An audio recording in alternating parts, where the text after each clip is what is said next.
வணக்கம் நம்பரில் இந்த கல்வெளி திருநம்பர் வணக்கம். இந்த பப்ளிஷ் பக்கம் சப்ஸ்கிரைப் பண்ணுங்கள், ஃப்ரெண்ட்ஸ் ஷேர் பண்ணுங்கள். இதுபோல் சப்போர்ட் பண்ணணும்னு நினச்சிங்கன்னா சூப்பர் தேங்க்ஸ் சார். ஜாயின் பண்ணிட்டுருக்கு சப்போர்ட் டு ஒரு அண்ணாமலை சேனல். நன்றி. இப்போ பார்த்தீங்கன்னா நிறைய டாக்ஸ் போயிட்டுருக்கு. எலெக்ஷன் வர வர ஒன்று ஒரு டாக்ஸ் போயிட்டுருக்கும். இதில் பார்த்தீங்கன்னாக்கா இப்போது சிஏ இது ஏற்கனவே குறிப்பிட்டிருந்தோம். அதில் வந்து மெஜாரிட்டி முஸ்லீம்கள் ஏற்கனவே வெஸ்ட் பெங்கால் வந்திருக்காங்க, ஓட்டுக்கு வேண்டியிருக்காங்க, அவங்க சொல்கிறாங்க. இப்போ இவர் சொல்கிறார் அதே மாதிரி இது பண்ண மாட்டோன்னு. இது 19 வந்து கொரோனாக்கு அப்புறம் இல்லை, திருப்பி அது ஒரு வாரத்தில் கொண்டுருன்னு சொல்லி அந்த டைரக்டரே சொல்லியிருக்காரு. இது பாஸ் பண்ண சட்டம், அது வந்து தான் ஆகும். இப்போ கூடி அங்கங்கே பிடிக்கிறாங்களே, திருப்பூர் அங்கே இங்கேயும் வங்காளதேச ஆளுங்களாம் இருக்காங்கன்னு சொல்லிட்டு பிடிக்கிறாங்கல்ல, அவங்கெல்லாம் வந்து ஏதோ யாரையோ பிடிச்சி ஒரு ரேஷன் கார்டு வைப்பாங்க, ஆதர் கிடைக்குமோ கிடைக்காதோ. இந்த மாதிரி நபர்லாம் இங்கே ஏன்னா ஏற்கனவே இங்கே மக்கள் தொகை இருக்கும் குறிப்பிடுது, அதெல்லாம் அவங்க பார்க்கத்தான் பார்ப்பாங்க. அப்போ தான் வளர்ச்சி கிடைக்கும். நாட்டுக்காரர் இங்கே வந்து இல்லீகலாக வந்தான்னா வந்து சமணம், பௌத்தம், இந்த மாதிரி இந்துக்கள், கிறிஸ்டின், இங்கே மைனாரிட்டி இங்கே உள்ள ஆட்கள் இருக்கிறது. இப்போ இலங்கை அந்த மாதிரி இருக்கிறது தான் சிஏ உள்ளது. அதனால் வந்தாலும் கூட மாட்டாங்க. இது ஒன்று. இப்போ இன்னொன்று, காங்கிரஸ் வந்து 15 தொகுதிகளாம் கேட்குறாங்க, அது கொடுக்க சாத்தியப்படுமா? அங்கே வந்து எல்லாம் தோத்தாச்சு. இந்த உதயநிதி வாய் விட்டு தான் தோத்தது. இப்போ பீகார் போய் அட்டன் பண்ணி ஆகணும் இந்த பிப்ரவரி 13 உதயநிதி. அது என்ன பண்ண போகிறாங்க பார்ப்போம். ஒரு பக்கம் இந்த மாதிரி எல்லோரும் வருஷம் கட்டி போகிறாங்க ஜெயிலுக்கு. இதெல்லாம் பிஜேபி பிளான். ஆமாம், அரசியல் செய்யாமல் அவிலா செய்வன்னு சொன்னார் ஸ்டாலின். எதிர்கட்சி இருக்கும் அதைத்தான் பண்ணுவாங்க. எதிரி கட்சி இல்லை பிஜேபி. கூட்டணி இந்த காங்கிரஸே உள்ளே பிடிச்சி வச்சாங்க ராஜா கனிமொழி. அப்புறம் சரி, அப்போ இந்த மாதிரி இருக்கும்போது அங்கெல்லாம் தோத்தாச்சு, எங்கேயுமே இல்லை. இப்போ இவங்க கொடுக்குறதெல்லாம் நிற்கணும். 2014 இப்படி தான் தனியாக நின்று 14 ஒன்றும் முடியல. 2014 எங்கே காங்கிரஸ் வந்தது? ஏதோ இடத்துல ஒரு இடத்துல டெபாசிட் வாங்கிச்சு, அவ்வளோதான். அதனால் 7 சீட்டு கொடுக்குறது ஜாஸ்தி அப்படிங்கிறாங்க. அதை வாங்கிறதுக்கு மேலே முரடை பிடிச்சாங்கன்னா அவர் 15% பழனிசாமி போனால் ஒன்றும் ஜெயிக்க முடியாது. அது அவங்களோட இது. இதே தான் கம்யூனிஸ்ட் ஒரு சீட் தானே. ஆனால் அவங்க வந்து இளைஞருக்கு 5 சீட்டு வேணுங்கிற அப்படி உதயநிதி ஏற்கனவே நின்றதோடு சேர்த்து 25 நிற்கணும்னு பார்க்குறாங்க. அது அவங்களோட இது. இது திமுக. இப்போ இங்கே யாரும் வரலை. இவர் வியூதியெல்லாம் அழித்து பார்த்தார், எதுவும் வரலை. ஏதோ எஸ்டிபி ஏதோ ஒரு கட்சியோடு மதுரையில் மாநாடு போட்டார், அவ்வளோதான் பழனிசாமி. இப்போ பன்னீர் வருவாரா? பன்னீர் சும்மா வந்து சேருவாரா? இவங்க நீக்கினா வந்து சேர்கிறதுக்கு. இப்போ இவங்களெல்லாம் சேர்த்துட்டு அண்ணாமலை ஒரு காயமுடா. இதுலேயே பிரேமலதாவது எங்கே போகிறாங்கன்னு தெரில. லாஸ்ட் டைமே அவங்க வந்து வேறு ஒரு ஆப்ளிகேஷனில் டக்குன்னு ஜம்ப் ஆயிடுவாங்க. இப்போ அவருக்கு போர்த்துகீஸ்ல அவார்டெலாம் கொடுத்துருக்குது, எல்லாம் ரைட்டு தான். கட்டுரையெல்லாம் கூட மோடி எழுதியிருக்காரு. ஏன்னா அவர் நேஷ்னலிஸ்டாக இருந்ததுனால விஜயகாந்த்.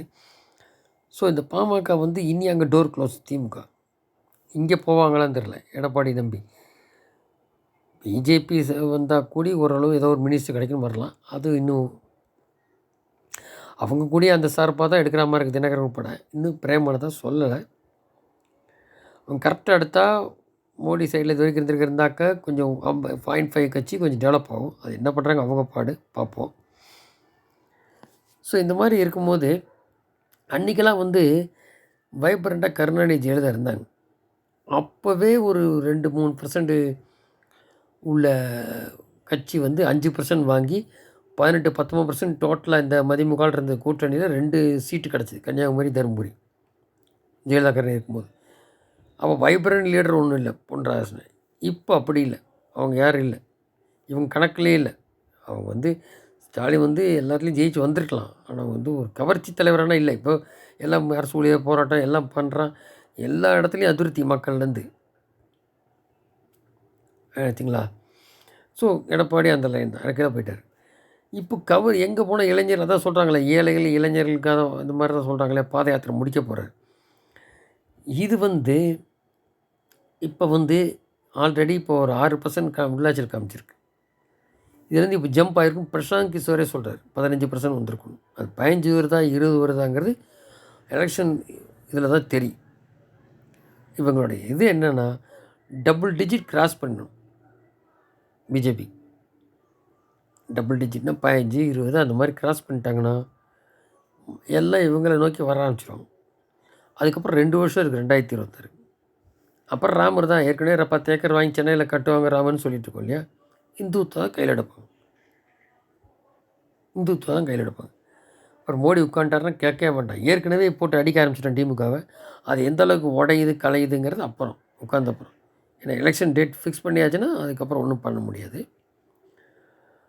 அதனால் இது என்ன வேணாலும் பண்ணி இது மக்கள் நலனுக்கு தான் வரணும். அல்டிமேட்டாக ஊழல் இல்லாத ஆட்சி, இளைஞர்கள் நலன், வேலைவாய்ப்பு அதுக்கு தான் அவர் சொல்கிறதுலே இருக்கும். நீங்கள் பார்த்தீங்கன்னா அதுக்கப்புறம் பார்த்தீங்கன்னா அந்த ஸ்பீட் கியரை வேறு மாதிரி இருக்கும். இந்த டபுள் டிஜிட் 24 கிராஸ் பண்ணியாச்சுன்னா அவர் சில சீட்டு வருங்கிற பிரசாந்த் கிஷோர் அது எப்படிங்கிற பொறுத்துன்னு தான் பார்க்கணும். ஏன்னா ஒரு எலெக்ஷனில் பார்த்தா தானே தெரியும். இதுக்கு அந்த மாதிரி இருக்குது. அதில் வரும்போது இவங்க விஜயை கொண்டு வந்துடுவாங்க 26 வரும்போது. அது திமுக ஓட் பேங்க் மாறுறது அது தனி அப்புறம் ட்ராக் அது. ஸோ அல்டிமேட்டாக பார்த்தீங்கன்னா இந்த கூட்டணி எப்படி அமைய போகுது அப்படிங்கிறது தான் இருக்குது. இப்போ தென் மாவட்டங்களில் தினகரன் பன்னீர் உறுதினா அதில் அப்படியே கேப்சர் பண்ணுவாங்க சில சீட்டுகள். ஏன்னா அவங்க பாத யாத்திரை போயிருக்காரு. இந்த அதிருப்தி போகிற தென் மாவட்டங்கள் இருக்குது. இப்போ கூடி அந்த வீடெல்லாம் அழிஞ்சு போய் தண்ணியில் ஒன்றுமே பார்க்க போல் டெல்லி கூட்டணிக்கு போயிட்டார்ல. இந்த மாதிரி சொல்லிட்டு இருக்கார்ல, கேடுகட்ட ஆட்சி, அது எல்லாம் அதிருப்தி இருக்குது. ஊழல், குடும்ப ஆட்சி இதில் ஒழிச்சே தீர்வார். என்னென்னா இப்போ இந்த %% வாங்கியாச்சு வச்சுங்க. அப்புறம் மோடி வந்துட்டாருன்னா இது எங்கே இருக்கிறதே ஒன்றும் இல்லை. இப்போது சிபு சோரன் இருக்கார், 6 தடவை 7 தடவை சம்மன் கொடுத்தாச்சு, கைதாகிறாரு. நிதிஷ்குமார் இங்கே வந்து ஜெயமிட்டார், கூட்டணி அமைச்சவர், இந்தி கூட்டணி அமைச்சவர். அதே மாதிரி கெஜ்ரிவால் 7 8 சம்மன் போயாச்சு. நீ அவரும் அதே தான் ஒய்ஃபை உட்கார வச்சு தான் போக வேண்டியிருக்கும் ஜெயிலுக்கு. இதே நிலமை தான் இங்கேயும் வரும். 200 கோடி மெட்ரோ ஊழல் இருக்குது ஸ்டாலின் மேலே. அதனால் அந்த காயின் எப்படி பண்ணுறாங்கன்றது இருக்குது. இப்போ சித்தரமையா கூட பிரச்சனை பையனால். அப்புறம் இன்னொரு துணை முதல்வர் ஈடியில் இருக்கார், அது அப்புறம் உடையும் ஆட்சிக்கு வந்தப்புறம். இப்படி தான் இதெல்லாம் என்னன்னு கேட்டிங்கன்னா 100வது ஆண்டு ஆர்எஸ்எஸ்க்கு 2025 வரப்போகுது. அப்போது அகண்ட பிஜேபி கூட்டணியும் அது போக இங்கேருந்து பிரிஞ்ச நாடு பலுசிஸ்தான் பாகிஸ்தானுக்கும் இங்கே சேருன்னு ஆசைப்பட்றான். இந்த மாதிரிலாம் களம் மாற்றுவார். அதுக்கு உதாரணம் இப்போ ராமர் ஆர்டிக்கல் 370 அப்ளிகேஷன் காஷ்மீரில் பண்ணாங்க இல்லையா, இன்னும் வலுவாக வந்துட்டு இன்னும் நிறையா நடக்கும் வேலையெல்லாம். அப்புறம் ஐநா சபையிலே கூப்பிட்டு மெம்பர் கொடுத்துருவோம். அதை தடுத்தது இப்போ சைனா தான் இது வரைக்கும் தடுத்துட்ருக்கான். அன்றைக்கி நேரு வந்து அங்கே கொடுத்துருங்கன்னு தப்பாக சொன்னதுனால வந்தவன மெம்பர்ஷிப். அந்த மெம்பர்ஷிப் ஆட்டோமேட்டிக்காக வந்தாகும். சைனாவே ஒன்றும் இல்லாமல் ஆகிருப்போம். அதுதான் நம்மகிட்ட பாய்சன் ஸ்ரீலங்கா பிரச்சனை பண்ணி எப்படி இருக்கா, ஹெல்ப் பண்ணுறோன்றது வேறு. மாலத்தீவு பார்க்குறீங்க இப்போ. இந்த கதை தான் இப்போ சைனாக்கும் அதே தான். ஸோ இப்படிப்பட்ட உலகத் தலைவர் தான் நமக்கு தேவை. அப்போ தான் இந்தியா வளர்ச்சி பாதையில் போகும். அந்த வளர்ச்சியில் பங்கெடுக்கணும், அந்த லிஃப்ட்டில் ஏறணுன்னா தமிழகம் அதில் நோக்கி வரணும். இந்த பிரிவினைவாதம் பேசி மக்கள் விரோதம் இந்த கூட்டம்லாம் அறவே ஒழிக்கணும் அப்படிங்கிறத நம்மளிடணும். So double digit very dangers to Dravidam. அதுதான் பொறுத்து பார்ப்போம். நன்றி. ஜெய் ஜெய்.